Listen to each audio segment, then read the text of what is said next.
Hello everyone and welcome to this nice instrument actually about instruments and complexity and things. So yeah, let's have a look at it. Are the smallest instruments generally the easiest to learn, or can they just be as complex as the larger instruments? What distinguishes large from small?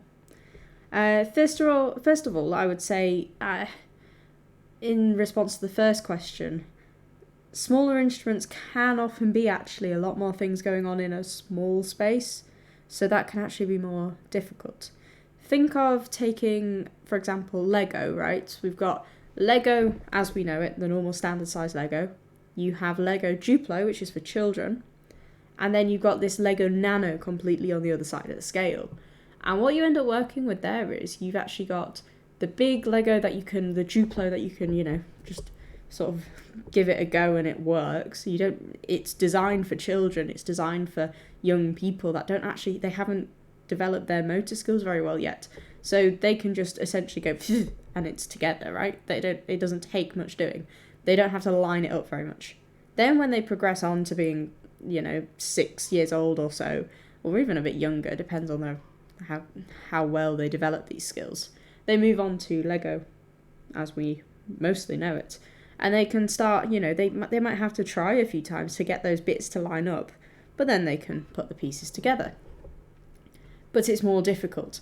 And then you move on to this Lego Nano, and I've had a few sets actually of musical instruments before, grand piano, violin and a saxophone I think I've done, maybe a bass guitar as well. And they're so tiny, it actually sometimes can take you a bit of time.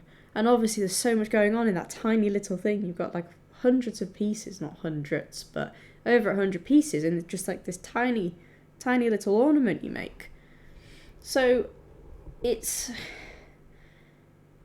that idea. If you look at an instrument and you go from, I don't know, a tuba, I'm quite liking tubas at the moment, you've got your 3 valves on there and they work on combinations and lips, embouchure and things like that. But there's a lot of pipe work going on, but you don't actually do anything with that pipe work other than put the breath through it. So that's the bit you've got to do.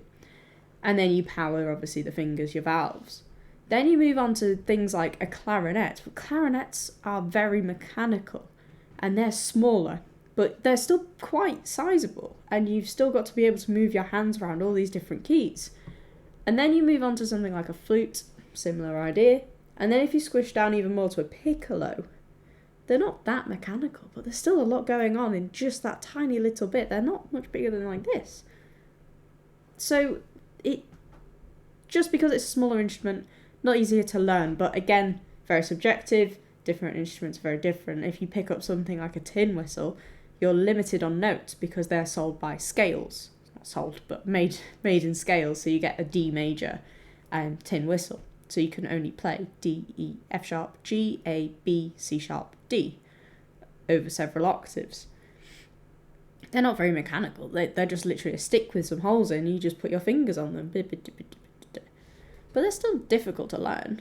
You've got to power the octave control yourself. It's quite tricky. But the main point I'd like to make here is all instruments do have their own complexities. If one specific instrument was really, really easy, everyone would be playing that instrument, right? But they all have their own hurdles and complexities, regardless of their size. And people often go for the instrument that they take to the most because it actually means they don't have as much of a challenge there. For example, that's why a lot of children start playing piano, because all the notes are laid down for them right in front of their eyes. They then just have to learn what note is what. They have to make that connection themselves. Whereas when they're playing like a trumpet or saxophone, any woodwind or brass instruments, or even string instruments, they have to learn what note, what position of their finger on the fretboard, on their neck, on the actual body of the instrument itself, all those things. They have to learn what that combination of things, like what that note results, what note you get from that combination. And you have to learn all of those things. Whereas piano, you just look at it and go, well, that's a C, that's a G, and you know what comes out of it. So it's already like one step almost has been taken away. So yeah, but thinking of one particular instrument that's huge and still extremely complex, in my personal opinion, and probably quite a few other people's opinions, is an organ. They're massive. Lots can be even huge. They're massive. Some of them have 64-foot pipes or something like that. And some, I've seen one with 5 manuals, so that's 5 keyboards stacked up literally on top of each other. They're so difficult to play. I've played it once, I've learnt a piece on it once, and frankly I would love to be able to play it again, but I don't think I'd be looking at it until I retire and I have all the time on my hands to sit and learn it.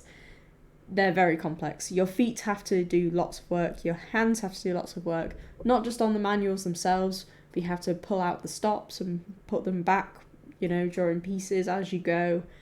Your feet aren't just powering pedals on the floor to make sound, but they're also managing the swell pedals, which change like your dynamic, if you like, and things like that. There's a lot of work to an organ, and that's huge, so it's very complex. But yeah, tricky avenue to go down. They're all difficult instruments, really. Nothing's easy about them. But yeah, I hope that answers your question anyway. If you've got any comments, please do put them below. But thanks for watching. Cheers, bye.